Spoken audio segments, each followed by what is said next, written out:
Друзья, всем привет! Вы смотрите «На Задай» подкаст. Мы сегодня немножко в урезанном составе. Сегодня нету Нурбека Карабалы, потому что у нас полным ходом идет подготовка к совместному турниру с AMC Fight Nights. Об этом турнире мы сегодня тоже поговорим, но представим сегодняшний наш состав.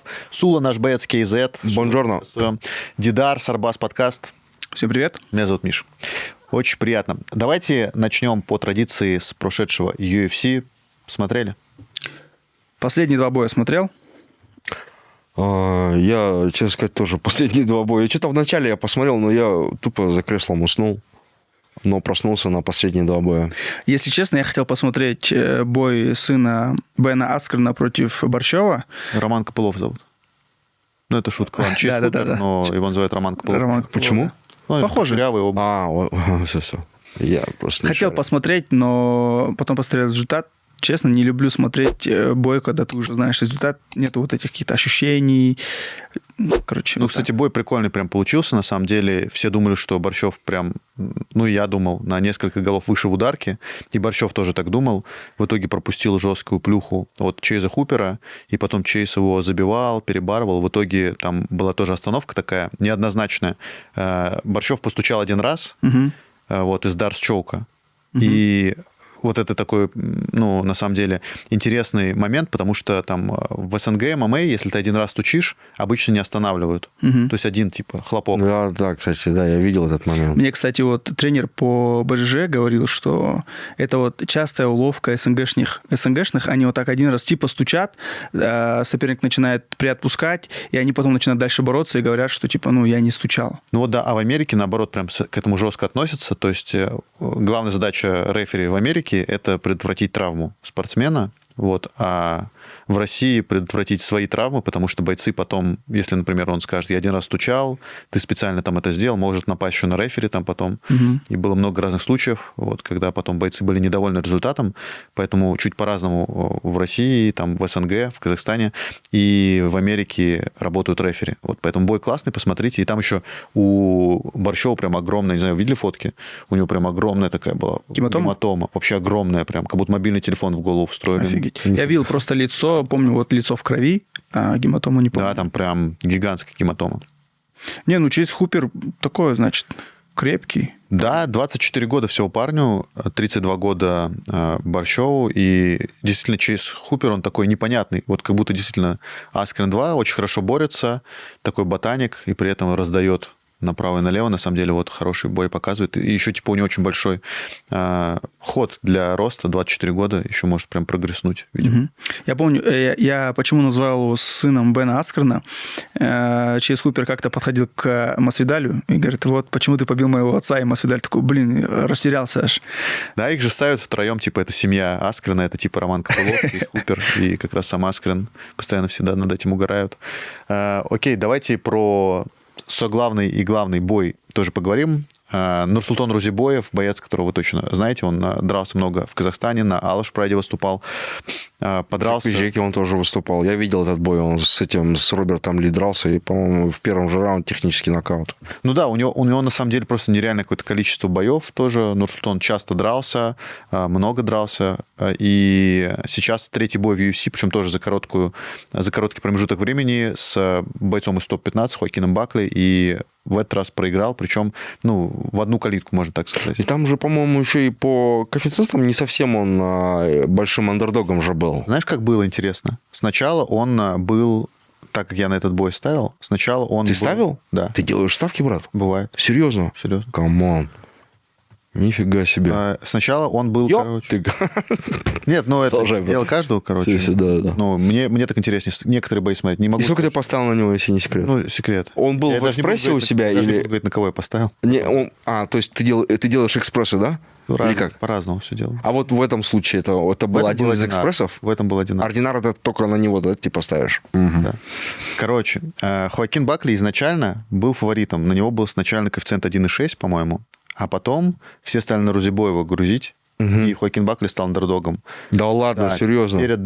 Перед боем на Бакли был уже КФ-2. А ты на кого поставил, извини? Он сказал, не буду говорить. Ты не сказал, не будешь говорить. Ну, мне кажется, он поставил на Рузибоева. Ну, мне кажется, мое мнение. Нифига себе.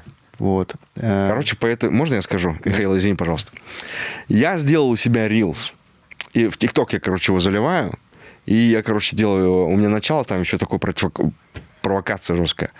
Нурсултан Рузибоев. Так, как же, подожди. Нурсултан Классно, что Рузибоев... ты сразу же вживаешься в роли, говоришь, как ты в роли. Как же сейчас... У Нурсултана Рузибоева проблемы могут возникнуть с Хоакином Бакли.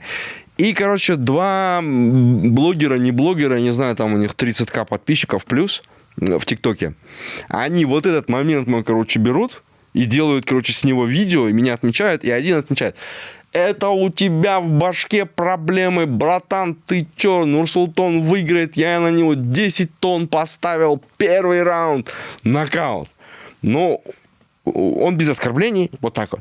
Второй вообще, короче, есть вот погнал, короче, жестко. Там и ты, индюк, я тебе там буду заниматься с тобой, говорится, там мужеловством, все в этом роде, короче, там. Он прям вообще просто погнал вообще жестко. И мы получили то, что мы получили. Я не злорадствую, ничего подобного, но оскорбления в мой адрес, конечно, вот от второго этого тиктокера, тикток-воина, конечно, были серьезные. Я прям офигел, короче, ну сколько не...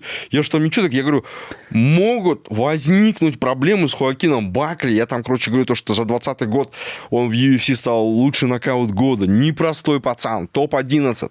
Да, 11 место в строчке. Я нормально им говорю, но второй там вообще погнал. Ты как вообще думаешь, вообще согласен ты с решением судей? Да, 100%. Однозначно. А почему проиграл Нурсултан Рузибоев, на твой взгляд? Просто на ваш взгляд, ребят? Был хуже во всем, проиграл в борьбе, в принципе, в ударной технике тоже проиграл. На самом деле он всегда же дрался, ну, практически всегда дрался 77, Рузибоев. Потом, когда попал в UFC, стал драться 84. Он очень высокий парень, но все равно как будто 84 была не его весовая категория, но там он себя хорошо показал. И вот сейчас спустился опять в 77. Правда, и Бакли тоже в 77 спустился, потому что Бакли в среднем весе не очень хороший результат показал. У него, по-моему, в среднем весе в UFC 4-3 или 3-2, что-то такое, а в полусреднем у него 4-0 сейчас. Вот, поэтому, мне кажется, Рузибоеву надо 84, он очень на вешалке плохо выглядел. Прям видно было, что максимально... Да. При таком росте... Бледный вообще труба. При таком росте столько веса гонять, это, конечно, так, ну, жестко. А так, да, Бакли был лучше во всем. И, кстати, по поводу тоже того, там, у кого есть какие предположения, на кого я ставил, у меня есть телеграм-канал. Раз ты свой ТикТок прорекламировал, я там пишу постоянно аналитику по боям, можете посмотреть. Ну вот я включил бой, и вот смотрел, насколько они антропометрические, насколько они разные. Ну, да, мне кажется, Рузибоев проиграл, наверное, или, может, Бакли выиграл за счет того, что он приспособился к своему сопернику, как мне кажется. Да, он был лучше, он его переводил, он попадал, но как будто Рузибоев во время боя не нашел ключи к победе. Не смог там правильно сокращать дистанцию, чтобы доносить свои удары, там, да, или с дальней дистанции, чтобы расстреливать своего соперника. Вот эти моменты, мне кажется, он не подобрал ключи, вот, как мне кажется. Ну, будем честными, то есть для Нурсултана это был большой шанс сразу же войти в топ-15, и если бы победа получилась, то на самом деле, наверное, это было бы оправдано, но, мне кажется, не его вес 77 сейчас уже. Ему до 84, у него там получается. У него там работа туда. Вам не показалось, что, знаете, сейчас вот самая главная проблема Нурсултана, она выявилась в UFC, а это именно борьба его. Я имею в виду именно защита от проходов в ноги, борьба в стойке. Вот этот вот нереальный такой минус в его технике, он прям стал сейчас налицо, и ему 30 лет. Ему 30 лет. И если вообще, в принципе, дальнейшие шансы у этого парня в UFC с такой борьбой, может ли он этот аспект подтянуть, или уже поздняк, я имею в виду, что вот следующие его соперники, видя его проблемы жесткие в борьбе, понимают теперь, как с ним нужно драться. Да я бы не сказал, знаешь, что это был секрет какой-то, что там у Нурсултана не самая лучшая борьба, просто тут же еще там он быстро взял этот бой. Понятное дело, что они на одном и том же турнире до этого с Бакли дрались, и сразу же после него приняли оба бой, по сути, за месяц. Просто мне кажется, точно не надо гонять столько веса, когда у тебя получается 84. Просто он пытался, типа, вот... 84, ты думаешь, у пацанов не возникнет? Смотри, шанс драться так же, как и Бакли? Так, во-первых, надо, типа, бороться так же, как и Бакли, а во-вторых, все-таки, 84 все будет по-другому. Например, у них же был бой понятное дело, что там мы очень далеко выходим в прошлое, но был бой у Рузибоева против Резникова, который тоже его перевел, но при этом у Рузибоева хорошо колено работает. Вот как и с Бакли, он тоже пытался. Да, пытался. Пару раз точно. Но не получилось. А Артема он жестко посек, у него уже была очень такая прям сечка на полголовы. Поэтому, он примерно понимает, что надо делать. Но просто, опять же, знаешь, не все бойцы в UFC умеют хорошо бороться. Вот. И мне кажется, что если мы говорим там про чемпионство, то я думаю, да, Нурсултан Рузибоев это не следующий чемпион. Вот. Но если говорить про конкуренцию в UFC, он уже показал, что конкурировать он там может. Да, наверное, где-то вот на грани топ-15, там уже в топ-15, конечно, все совсем по-другому, надо быть хорошим во всем. Однозначно. Вот мне еще, знаете, вот в этом поединке, извиняюсь, Дидар, мне вообще в этом поединке, кстати, и у Бакли что понравилось? Вот если в первом раунде были же проблемы, да, у него с правой от Нурсултана, во втором раунде вообще нивелировал его правую. Вообще нивелировал. Нурсултан вообще ничего не смог сделать правой рукой своей. Если в первом раунде он доставал, еще это было опасно, то вот работа секундантского угла Бакли показала себя, конечно, на другом уровне. Они сразу определили, как нужно с этим парнем драться, что нужно делать, чтобы под эту правую вообще не попадать, и чтобы она вообще не работала. И прям шикарный был поединок. Жалко, конечно, что у Нурсултана такая тема, но сейчас вот он в Штатах. Это что, Мекка современного ММА, самые лучшие залы, самые сильные бойцы там. Если этот парень хочет дальше двигаться, как Михаил, ты сказал, я с тобой полностью согласен, то вот то есть его минусы в этом поединке выявились прям как лакмусовая бумажка. Вперед, парень, начинай делать, борьбу свою подтягивай. Потому что да, она была хороша против Резникова, но не против Хоакина Бакли, который топ-11. Всего лишь топ-11. Вот по поводу борьбы хочу сказать, вообще бои делают стили, и UFC пример того, как UFC могут подбирать соперников. Допустим, тому же Алексу Перейре там суперсильных борцов не давали. Он там, или тому же их и нету 84. Возможно. Да. Я к тому, что если Нурсултан Рузибоев сможет адаптироваться, допустим, так же, как и Петр Ян или Жозе Альдо поставить хорошую защиту от тейкдаунов, ему не надо там будет бороться. Он защищался, встал и дальше продолжает стойки разбивать. Но я это имел в виду борьбу. Я не грэпплинг имел в виду, а именно защиту от проходов в ноги, борьбу в стойке. Вот это я имел в виду. Просто 84, на самом деле, борцов достаточно мало. Сейчас есть, вот появился там Икрам Алискеров, в принципе, у него прям сильная борьба. У Хамзата Чимаева сильная борьба. Да и вот я даже не могу вспомнить прям, у кого именно такая борьба сильная. У Витори, кстати, неплохая борьба. Нельзя сказать, что прям сильная какая-то. Не то, что 84 было много. В основном 84 это как раз больше про ударников. Да. Тогда имеет смысл ему, может быть, да, и вернуться. Мне кажется, все равно, во-первых, у него офигенная поддержка, у него посты там с ним набирают просто какие-то нереальные количество просмотров и реакций.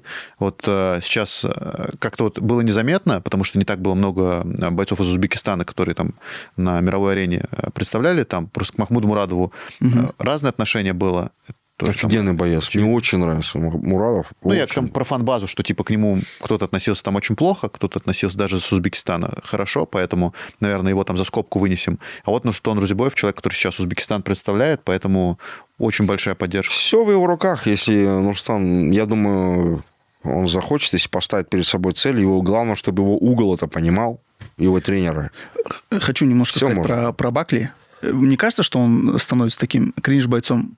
В плане, вот, когда была церемония взвешивания, он так выходил, как будто... Конференция UFC 300. Да, имеется в виду, он выходил, как будто троллил бойцов, которые много гоняют, выходят. Про взвешивание, да. Я думаю... Он там выходил такой, шатаясь, потом выходил на бой с флагом Узбекистана, и как будто он начинает выкупать вот эту тему, что бои надо продавать. Да, я уверен, что ему сказали, просто это когда он же это начал как раз с пресс-конференции UFC 300, он тогда... задал вопрос Дани Уайту, что скоро будет турнир в Сент-Луисе. Я главный боец Сент-Луиса. Поставьте меня в главный бой.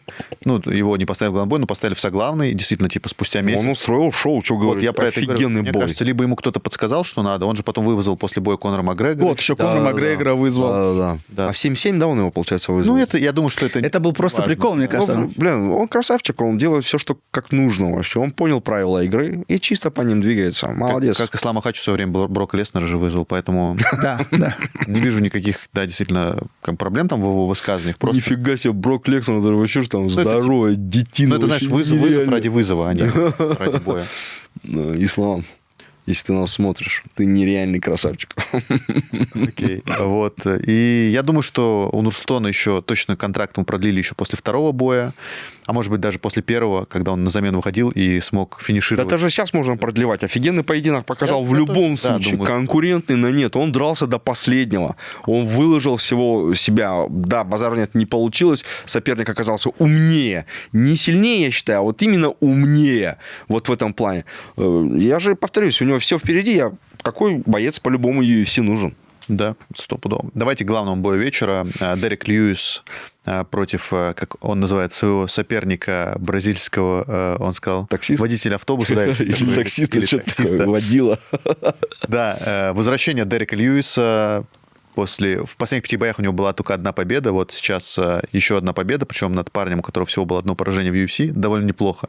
Чего думаете по поводу боя Дерека Льюиса? Но вообще Дерек Льюис как будто вот раньше, если он постоянно шел в рубки, в этот раз он больше старался клинчевать, что-то вот у сетки работал, как будто он перестроился, чтобы добыть себе победу, но в итоге там, такой хороший нокаут у него получился в 3-м раунде. Он же король нокаутов, у него 15 нокаутов в UFC. Да, но он раньше как начинал? Он выходил и начинал сразу рубиться и доносил свои удары. А сейчас он там... Да, за первые 15 секунд он пытался провести тейкдаун. И, кстати, у него прикольная посечка получилась, от него вообще неожидаемая вот в начале боя. Да, мне кажется, прикольно. Интересно, вот кого ему предложит UFC. Есть какие-то у вас предположения, с кем вы хотели посмотреть его? Опять же, наверное, с Волком. Реванш. Ну, Волков еще у Павлович. них бой сейчас будет. Да. Ну, вообще, я имею в виду, что... Из потенциальных. Сколько, если Волков я бы проиграет, хотел бы с ним если он посмотреть. выиграет. То есть, было бы, по-моему, офигенно.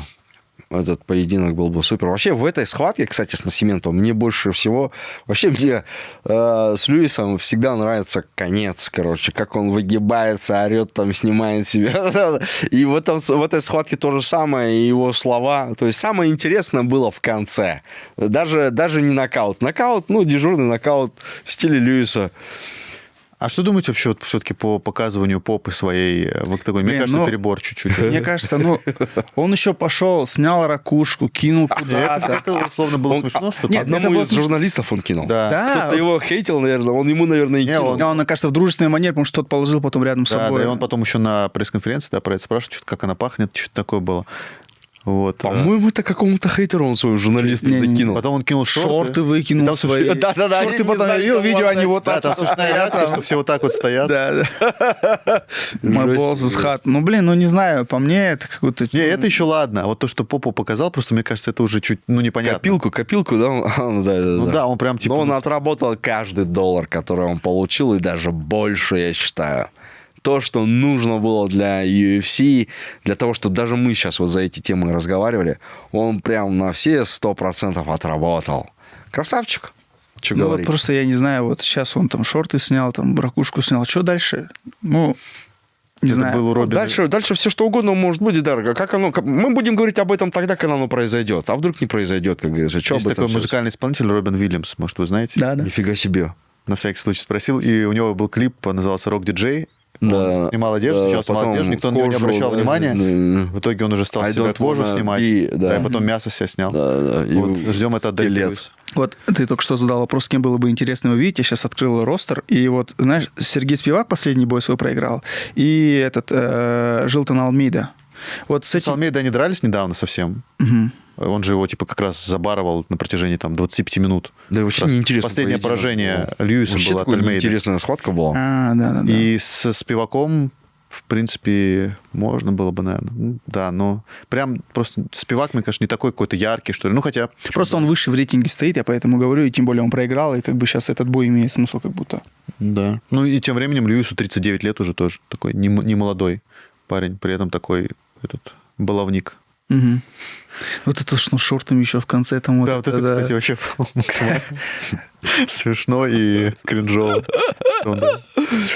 Ну, он еще то. Но я думаю, так, знаешь, вот представим себя сидящими там, да, мы пришли на шоу. Американская публика пришла на шоу, и она это шоу лицезрела. Да? Она им восхищалась и восторгалась. Что говорить, это супер. Все круто. Если бы это было бы запрещено, или это было бы вообще кринжово, да? Я думаю, им не позволили Нет, бы это сделать. кринжово-то это хорошее слово. тогда как это? Кринжово это типа стыдно. Кринж это вот когда... Стыд. Я да. просто... Нету человека, который поправил. Ты старик, тебе 50 лет, то есть... Ну, я такой... Нурбека сегодня с нами нет. Да-да-да. А ты знаешь, проверку уже можно пройти. Как? Что означает слово краш? Краш? Разбиться? Вот. Все, проверку не 50 прошли. лет тебе. Да. Все-таки Ну вот Нурбек был прав. Краш-аур, это еще... это еще, подожди. Это жара? Час-пик? Нет, Будем нет. считать, что да. А что это такое? А вот мне интересно, а как бы вы отреагировали, если бы какой-нибудь из казахстанских бойцов сделал бы что-то наподобие то, что сделал... Зависит от того, где. В UFC там, условно, это было бы, наверное, Это было бы супер. нормально, да, об этом бы все говорили. Но, конечно, если бы он бы сделал бы это действительно Это здесь, было бы супер. В нозе. Если бы сделал он это в нозе, давайте так. Супер. я думаю, Супер. что нет. Снял Супер. штаны. Пускай. Шорты. Пускай вообще что-нибудь сделает. Вот прикинь, такое, Миша, что ты не делает сидишь, никто. комментируешь бой, и тебе боец выкидывает свою ракушку. Нет, смотрите, мне Офигенно. бы это было бы... Вот мне лично бы это было бы смешно, просто понимая все равно, что есть свои нюансы в СНГ, в ММА, да, когда говорят про тоже какую-то нравственность, как бы в нозе даже нету ring-girls. Ну да. А у тебя вода есть? Да, тебе? Да, есть. Есть у у меня вот здесь. Вот, что в нозе даже нету ring-girls, как бы... Сюда поставить. Поэтому я думаю, что нет, здесь, наверное, это too much было бы, но... Офигенно было. Об этом мы говорили еще очень долго. Именно этот момент бы крутили бы, вертели бы. Если бы какие-нибудь агашки с Акимата не начали бы звонить. А начали бы точно. Вот я говорю, если бы этот момент убрать, то вообще для пиара, это было просто фантастика. вообще. Смотри, Сул, я вот с тобой поспорю. Мы любим же, да, с тобой это делать как раз в эфирах на SDI подкаста. Вот недавно совсем случай с Марселем и мотиватором.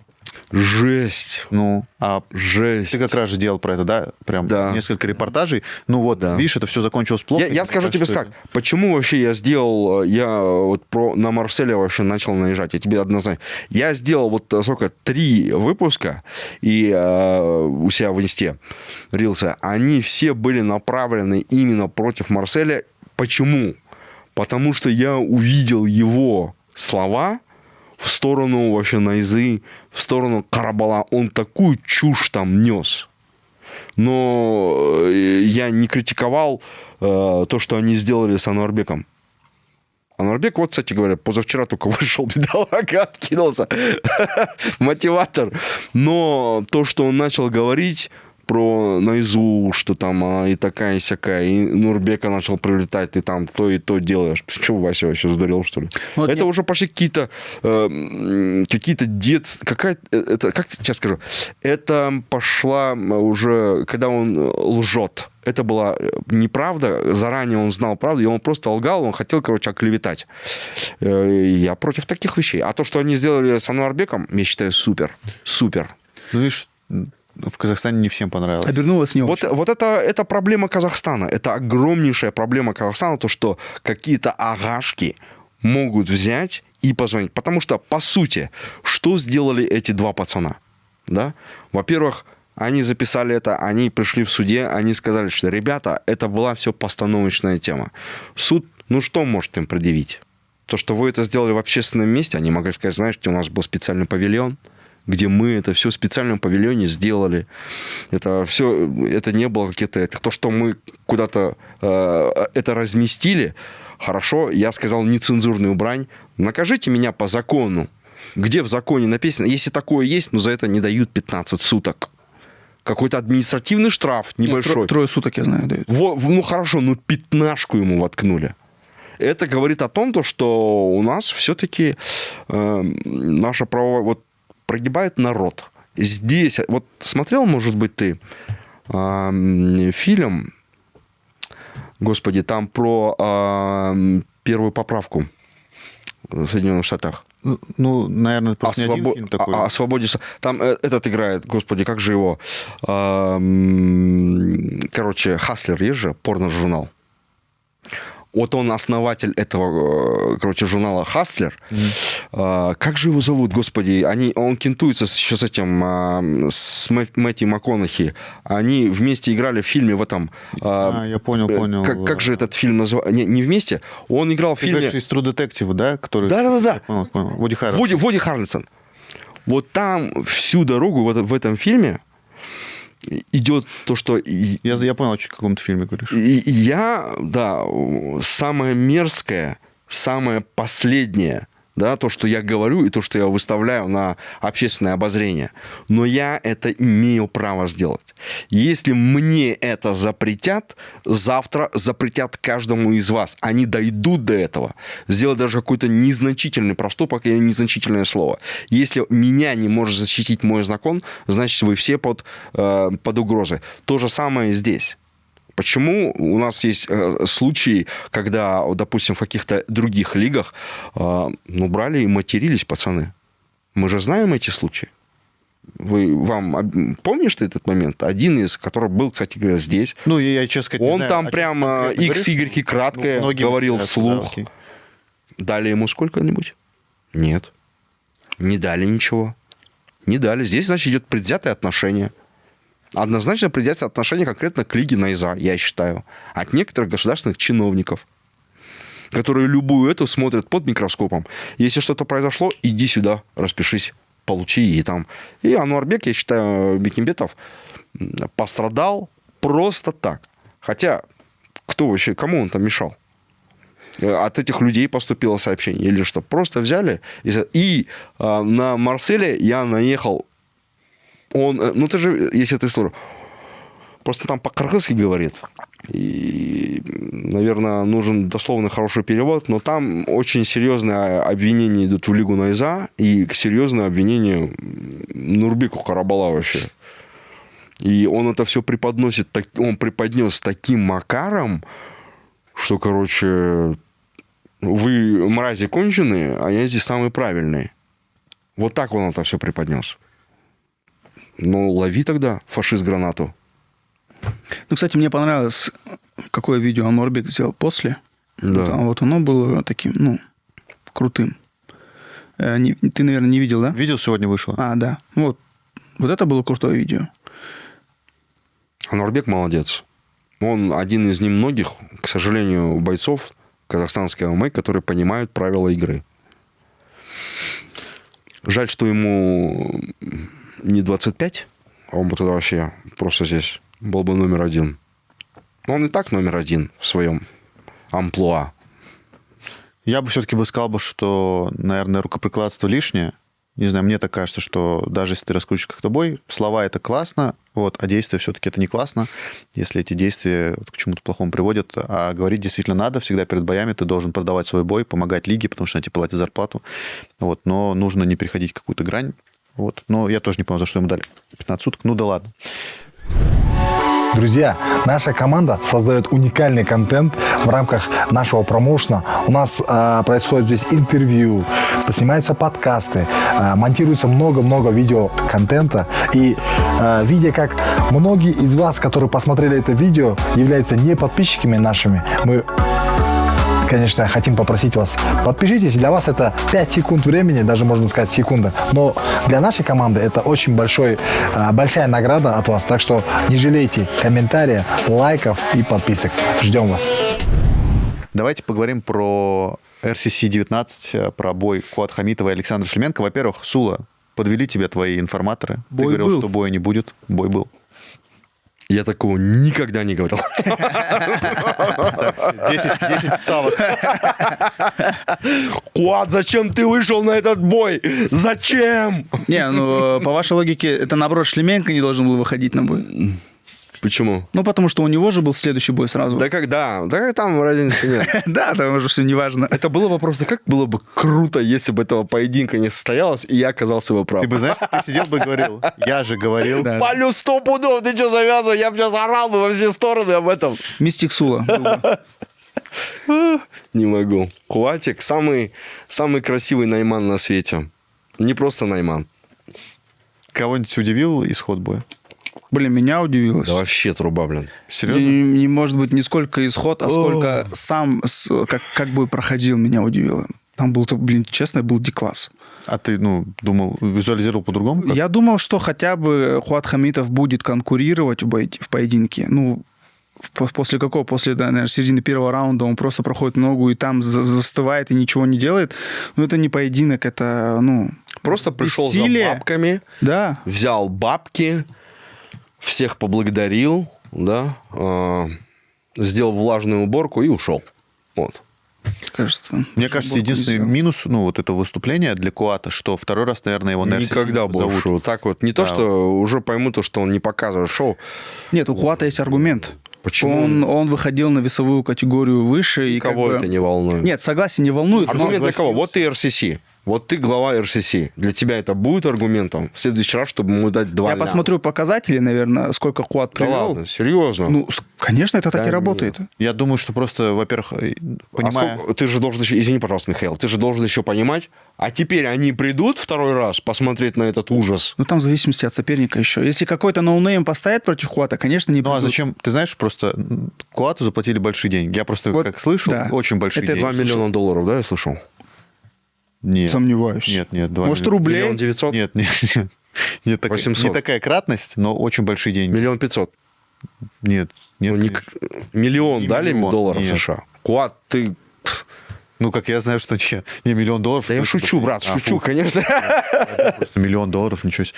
Нет, $1 000 000. А кому интересно вообще в России платили $1 000 000? Это вообще, это вот как раз-таки та ситуация получилась, когда, вот если бы мне заплатили бы такие деньги, тупо я бы согласился, пускай меня бьют, но зато бы я столько бабок получил бы. Вот с Хуатом получилось именно так. Вот я про то говорю, что выше рынка ему заплатили прям кратно. Очень, ему, как я просто слышал, я точно там не берусь говорить, плюс я понимаю, что у них там эта информация секретная, так что не надо ее распространять, но ему заплатили много, там, $1000, и действительно, нельзя сказать, что их как-то и медийно отработал, то есть там Куат не делал никакой там ни грязи, не знаю, ни какого-то интересных там заявлений. Просто, в принципе, он сказал, я готовился, там ел тараканов, там в Шаолиньском монастыре был, вот, не то, чтобы это взорвало. Вот, по Аэробикой сути, занимался он. Да. по сути, Шейпингом. весь бой раскрутил Асланбек Бадаев, вот назвав этот бой фрикбоем.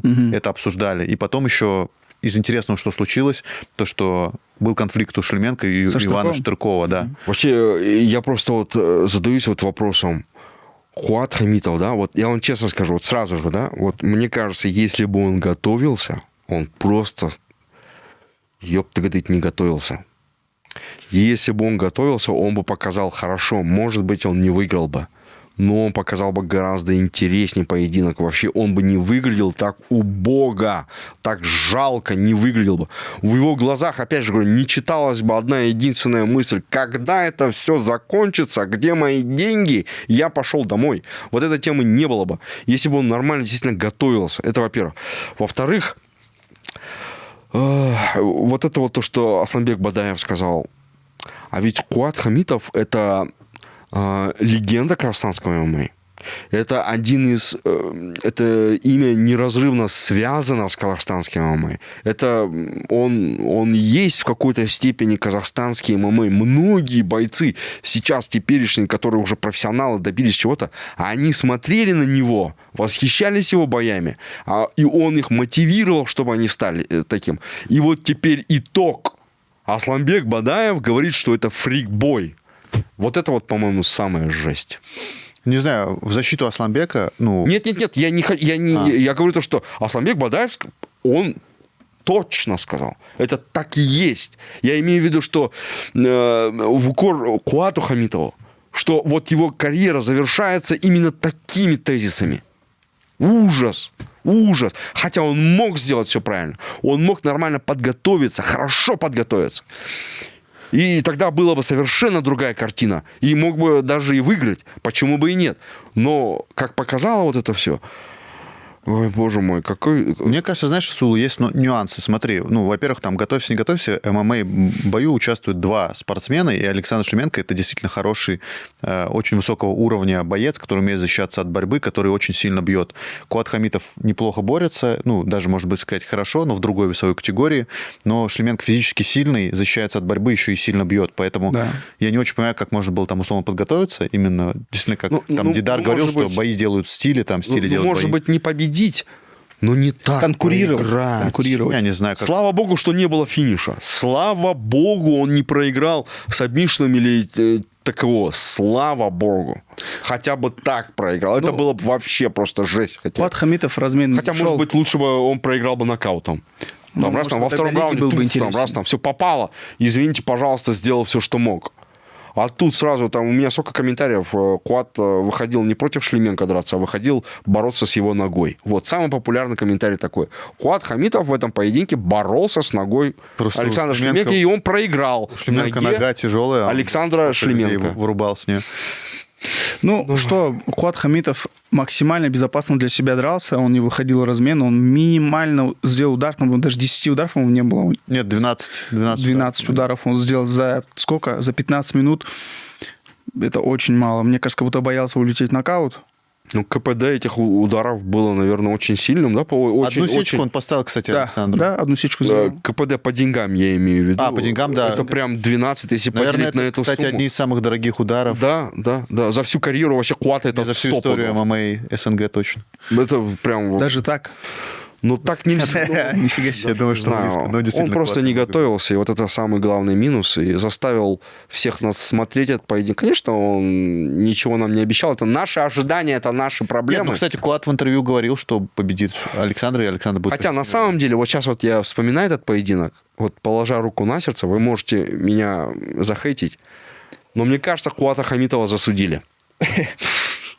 Он выиграл этот бой, его засудили, потому что это было в Екатеринбурге.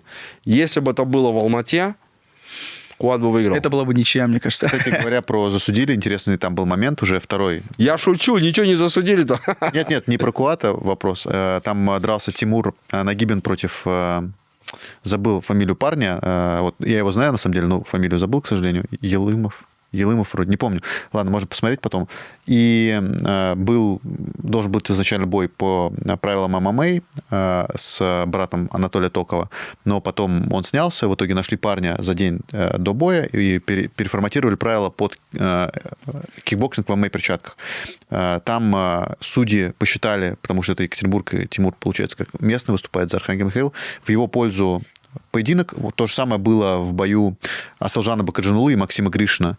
А потом в итоге независимые судьи признали, что неправильное решение вынесли, и бой ноу-контестом сделали. Вот то же самое, как у Асылжана, короче, было с Гришиным.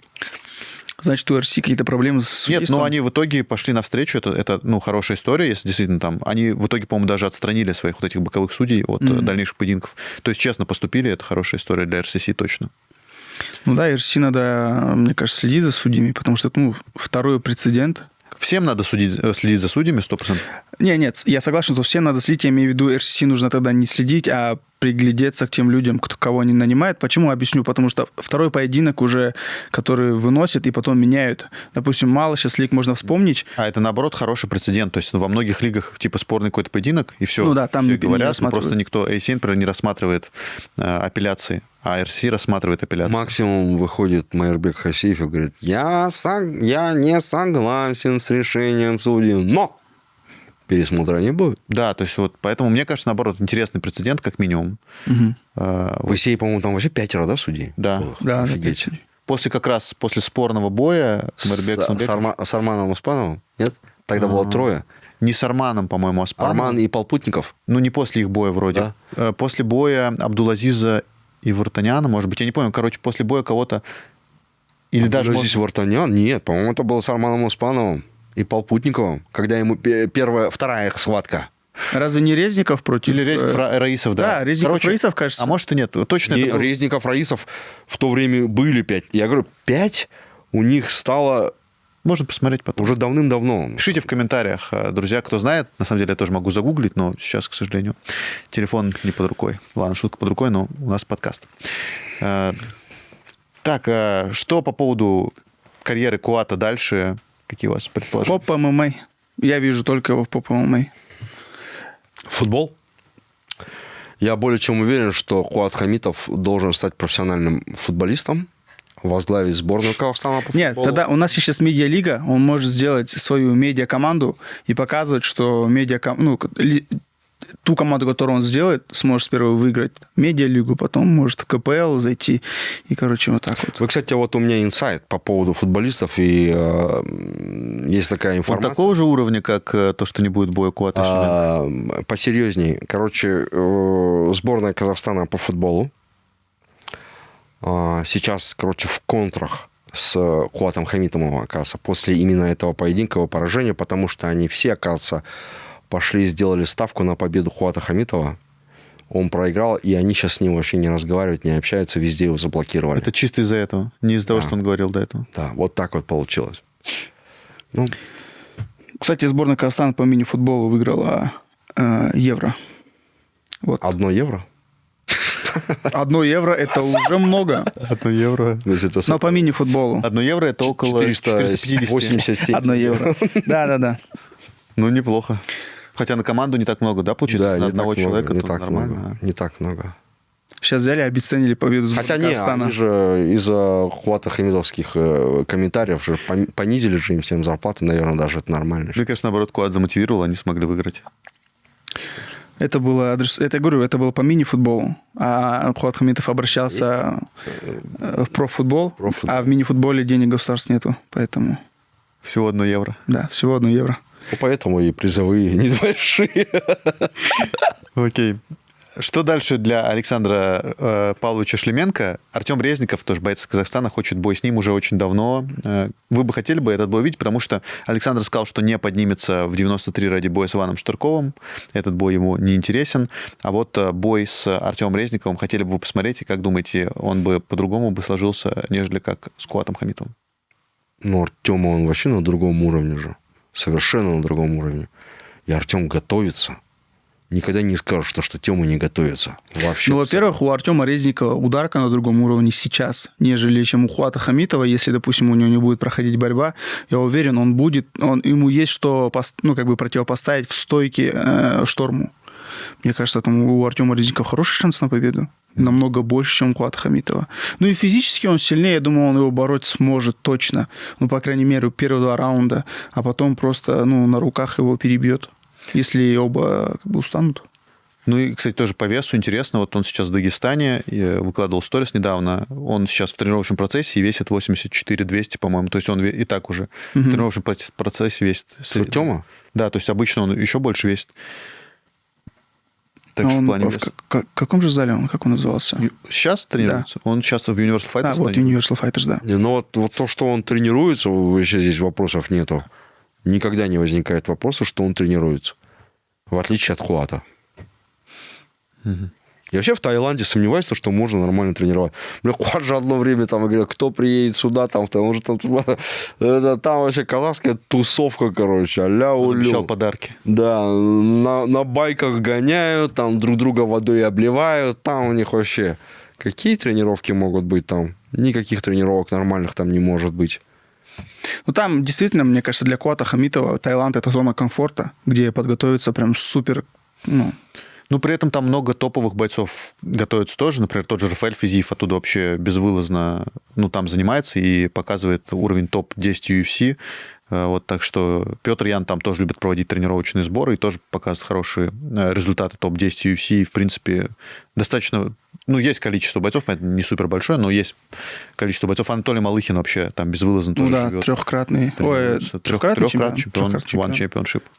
Чемпион в 3 весах. Да, не знаю. Но в Тайгер Муай-Тай, кто в последнее время сборы проводит, какой-то супер результат не показывает, кроме Анатолия Малыхина. И то там его, так скажем, достижения под сомнение, там тот же Камил Гаджиев сейчас ставит, да.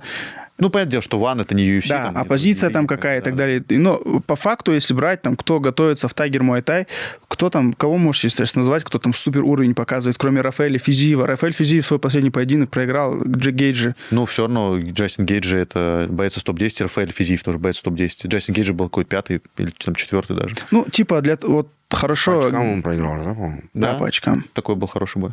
Имеется в виду, вот он дошел до уровня там топ-10, но выше уже в Тайгер Муай Тай как будто бы, ну, сугубо мое мнение, Я что с тобой согласен. Тайгер Муай Тай не то место, где ты можешь стать чемпионом. Я согласен. Петр Ян стал чемпионом. Не знаю, я не согласен, что ты не можешь там стать чемпионом. Как бы тут должны все карты сложиться. Просто чемпионом вообще не просто стать. Согласен. Петр Ян исключение из правил. Исключение подтверждает правила. Не знаю, Чимаев много раз тоже готовился в Тайгере, как бы, поэтому там есть точно ребята, которые там готовятся. Ну, понятное дело, что действительно там, наверное, слишком кайфово, типа там... Ну, точно не для Куата, я так считаю. Опять же, возвращаемся к нашему самому красивому Найману на свете. Ну, это точно не для Куата. Ну, вот мы увидели, что произошло. Вообще просто...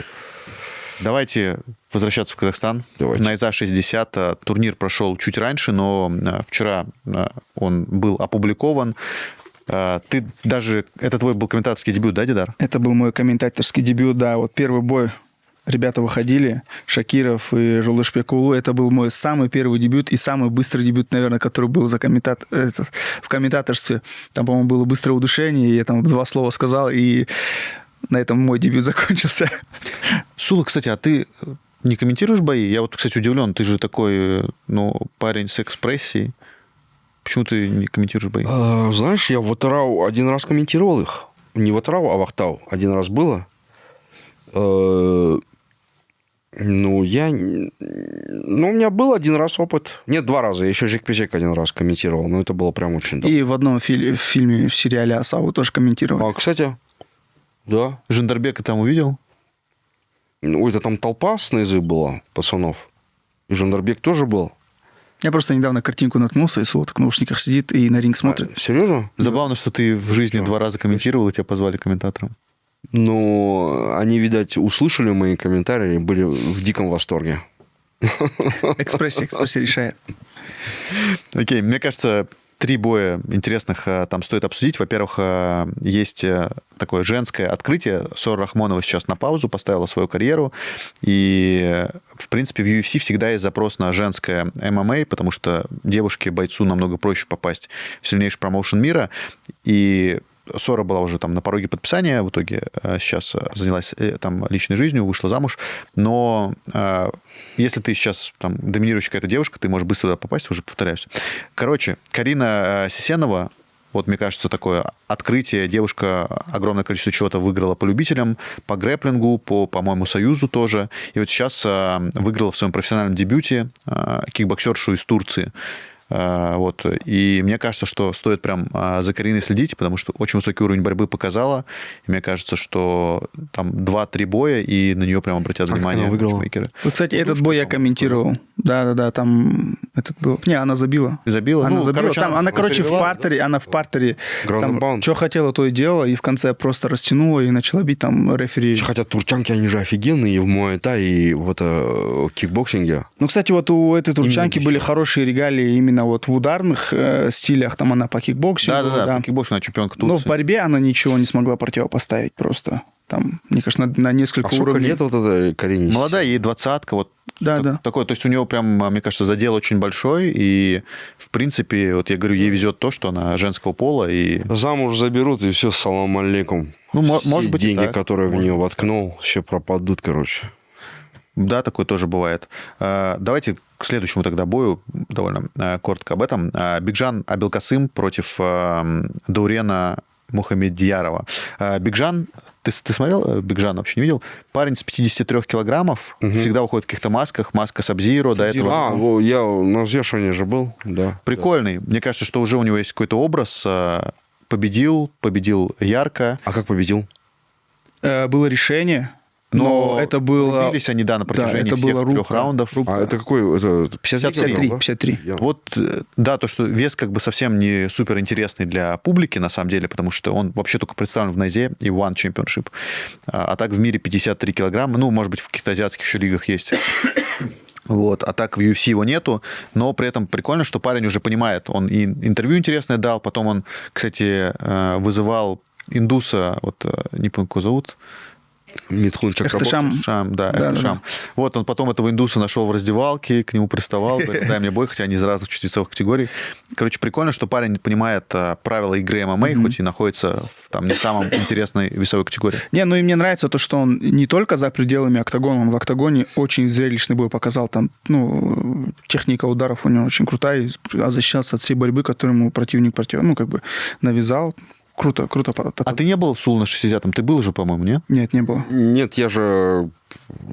Не Приехал был. только, кажется, на Я на 59-й 59-й приехал. пришел. Окей. Не было Сула. Рузиев Маркс. У него что, реально фамилия Маркс? Да. Имя его случайно не Маркс Карл? Дакаскас. И, кстати, прикольный Не бой. Карл его зовут случайно? Нет. И Капитал он не писал. Не он точно не писал? Точно, Вот да. С Энгельсом не кентовался он? И, короче, интересный бой. Рузиев – это спарринг-партнер Конора Макгрегора. Да ладно, серьезно? Да, и Конор записал ему... Ну, сейчас уже, возможно, нет, потому что он проиграл, но... Удалил в ЧС его, везде кинул, да?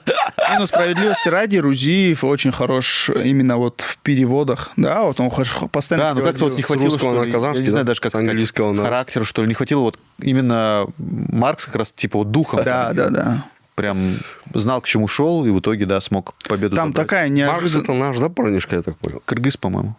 Не, ну тут казахстанский тут флаг стоит. Казахстанский флаг. Мне казалось, что он с Кыргызстана. Ну, может быть. Нифига себе, блин. Не, но там был такой неожиданный треугольник. Ну, не то чтобы... Да, я Нет, бы он, сказал, слушай, он уже несколько раз пытался его закидывать, и в итоге закинул. ну, в плане для меня он был неожиданный, что он пройдет. Он попытался, потому что, ну, Рузиев, он как-то первый раунд, он же хорошо защищался, хорошо добивал, доминировал, так скажем, да. И там раз треугольник, и он еще и пытается его слэмить, тот не поддается. Ну, Да, тоже Я был под впечатлением. интересный бой с историей, так что тоже. Все бои уже, кстати, есть на YouTube-канале Найза, так что заходите, смотрите. Вот они сегодня, по-моему, были загружены, а может быть, вчера вечером. Главный бой вечера – это бой двух тяжеловесов, двух Сергеев, Зубков против Сингейма. И как прошло это? подожди, о чем мы твоего утара не будем обсуждать? А я не знаю, ну, у тебя есть что сказать? Давай. Ну, блин, это был крутой бой в стойке. Серьезно? Офигенный. Да, и кто выиграл? Еще вот эта фотография, стойке? где в стойке. Да, но имеется в виду, финал был удушение. И вот Через подбородок. вчера видел... У кого? Отар проиграл. Отар проиграл. И вот видели вот эту фотку, где у него на животе вены? Офигенная Я фотка. не видел. У него что, 4-3 теперь, да, у Отара? Мгм. Не, как бы в стойке они были такие, так скажем, на равных бились. Но потом просто Мамытов начал Просто переводить. немножко вот мне не хватило в этом бою, хотя там Отар это вроде, ну, парень, который хотел там о себе там заявить громко, ничего не хотел. Они даже на пресс-конференции же были. Ты задавал вопрос Сула, и он вообще как-то ни себя не проявил. Это действительно как-то грустно. Атаровский парниш, это, кстати, воспитанник нашего Сагындык Микеева. Сагындыка, Надо, Сартягая. чтобы Сагындык Микеев сказал, вот какой-то сделал втык, что нужно более ярко себя... Ты вообще там на Западе ты общался с пацанами? Да. Вообще с девчонками, с пацанами? С ребятами. Ну, я приходил же, я когда снимал... Я тебе так документалку про скажу, Сагындыка. это специфичные джигитеры, их издары. Они вообще шуток не понимают. Я тебе на полном серьезе. Они шуток не понимают. Вообще, это пока им шучу, там есть шанс сознание потерять. Большой. Они такие сразу... там. Вроде до этого не дошло. Просто Миша не шутит. Но очень суровые пацаны. И очень отлично. Вообще у них все данные для хороших бойцов. Ну, что говорит, Найза-то сама западная тема. Нет, кстати, есть... Ты вот говоришь, что не шутят они. Я же снимал про Сагындыка документалку такую большую, несколько серий, ну, 4 там, по-моему, серии было. И мы приехали в зал к его ученику, который открыл зал в своем собственном доме. Вот, и там прям много, 40 человек было, прикольно. И там был один из бойцов, который, когда только зарождалась ММА в Казахстане, вот из Панкратиона перерождалось как-то в ММА все это, Сагындык, по-моему, повез ребят в Грозный, когда там первые турниры начинались, и туда поехал вот парень, забыл, как его зовут, Ероха. Ероха зовут, ну, это его, наверное, типа никнейм, но вот Ероха зовут парня. Нурбек, скорее всего, зовут. Там каждого второго Нурбек зовут. Ну, Ероха не подходит, ну ладно. Ага. Ну, ладно, не знаю, почему его, да. Ероха? Нет? Нет, его Ероха все называют, а как зовут, я не знаю. Ага. Вот он мне представился Ероха. И Короче, он единственный, кто из команды Казахстана тогда смог победить бойца из Чечни, и потом они поехали праздновать, и когда праздновали, там боец Чечни танцевал лезгинку с пистолетами и случайно прострелил Ерохе ногу. Офигеть. И он, кстати, этой ногой как раз вырубил вот соперника. В смысле, как он случайно? Он танцевал... Ну, вот так, наверное, Да, вот танцевал. так. Умри, умри, умри. Не знаю, смотрите репортаж на Вестнике ММА, Офигеть. там про это подробнее рассказывается. А сейчас нормально? Ну, в смысле, Да, с все ногой нормально. Он же не выступает, он же тоже возрастной, потому что было, типа, там, не знаю, 15 лет назад, что ли. Вот, а сейчас он просто тоже тренируется, и вот такой парень супер веселый, вот, поэтому, не знаю. Ну что, Зубков против Сингейм. Кто выиграл? Выиграл Сингейм. гейм. Да ладно, как выиграл? Тоже вот, кстати, по поводу усталости какой-то, просто Зубков устал. Да. Во Он втором такой в раунде. первом раунде прям доминировал, а потом не получилось доминировать. И Он устал. физически, функционально устал и просто, потом во втором раунде ничего не делал, потом просто лег и бой остановили. Да, выглядело начало прикольно, что еще Зубков супер, конечно, фактурный парень, но нужно что-то с функционалкой, наверное, делать, потому что такое количество мышц надо как-то питать кислородом, и не очень понятно, как это делать. Да, он там в первом раунде хорошие лоу-кики, хорошо клинчевал, там даже, по-моему, с руки пару раз попал, но как бы, мне кажется, вот Зубков именно боец одного раунда, да, если он в первом раунде не выиграет, да, он как, если в первом раунде как и он Арман выиграет- Успанов, боец-любитель. 5 минут. Не, Арман Что Успанов, ты добавил конечно, хоть 5 минут.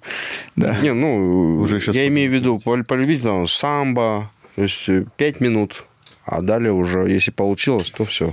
Ну, как бы с 6-4, Арман да. Успанов, он проходил 4-6. сборы там с Джон Джонсом, как это зал называется? Джексон. Джексон Вилки, типа, у него уровень, конечно. Нет, намного да я выше. тоже думаю, что Аспанов, конечно, И он 3-раундовые бои-то и проводил, и 5-раундовые. 5 раундов. Раундовые не помню, но Нет, имеется в виду хороший, 3-раундовые точно. Арман Аспанов хороший боец. Давайте теперь про грядущий турнир, совместный турнир Найзы и Fight Nights. Во-первых, надо, наверное, спросить, выполнил ли обещание Фаниль. Фархата леди и Чирай. джентльмены, смотрите, если вы помните, у меня, кстати, режиссер нашей трансляции, это Виктория, да? Айгерим, скорее всего. Айгерим. Я надеюсь, вы оставите ссылку на мой Инстаграм. Там у меня есть рилс, я где показываю, там есть небольшой отрывок мартовской в прошлом году. Пресс-конференция мартовская или апрельская она была, уже не помню. Но это была прессуха, где у нас сложилась милая беседа с Фанилем, Ты должен был сказать, слушай, с моим лучшим другом. самым отчаянным ногаем на свете, Рафиков. Мой лучший друг. Я его каждый день вижу. Иногда даже по 2 раза. Ну, просто этот плакат, короче, есть вот. Вот. И там у нас сложилась милая беседа, где он сказал: тебе, мой лучший друг Сула, я куплю в первый ряд билет.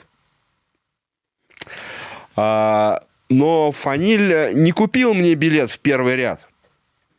Он купил лучше. Он купил билет в партер. 3-й ряд партера. Билет стоит 15 тысяч тенге.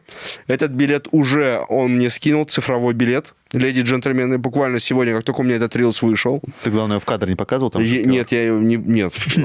В общем, теперь что?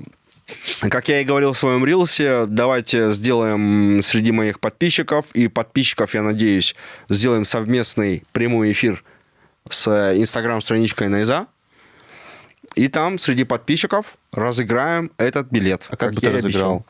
Не знаю, нужно, может быть, придумать какой-нибудь интересный вопрос про Найзу, может быть, да? Либо какой-нибудь конкурс. Ну, что-то такое нужно придумать. Я думаю, время есть. 16-17 мая, ближе к 8 вечера. Уже спокойно. 16 числа, наверное, мы все-таки это сделаем. Или все-таки 17-го, когда уже... Лучше прям- 16-го. когда уже пройдет это все весогонка, когда уже они face-to-face все пройдет, наверное, лучше 17-го. Уже чтобы наверняка. Сделаем прямой эфир, и там я этот билет разыграю. Друзья мои, у вас будет уникальная возможность быть вот прям в этой гуще событий. Не где-то на трибуне сидеть, а вот прям вот это VIP-места. То есть у вас будет такой вот этот бейджик, VIP и все в этом роде. Виктория, что хотели сказать? Да, говорят, что у нас заканчивается кинопленка. Кто Камера. говорит? Виктория говорит? Не буду говорить, кто. Господи, ну я же предупреждал. Кинопленка. Не У нас заканчивается так, чтобы я на вас кинопленка. Друзья, кричал, ну, сколько чуть можно? позже мы хотели разобрать карту совместного турнира, но мы сделаем это чуть позже отдельным видеороликом. Смотрите, Сула разыгрывает один билет. Да, Одного билет билета на всех не офигенный. хватит. Одного билета всех не хватит. Билеты можно приобрести сейчас в огромном количестве мест.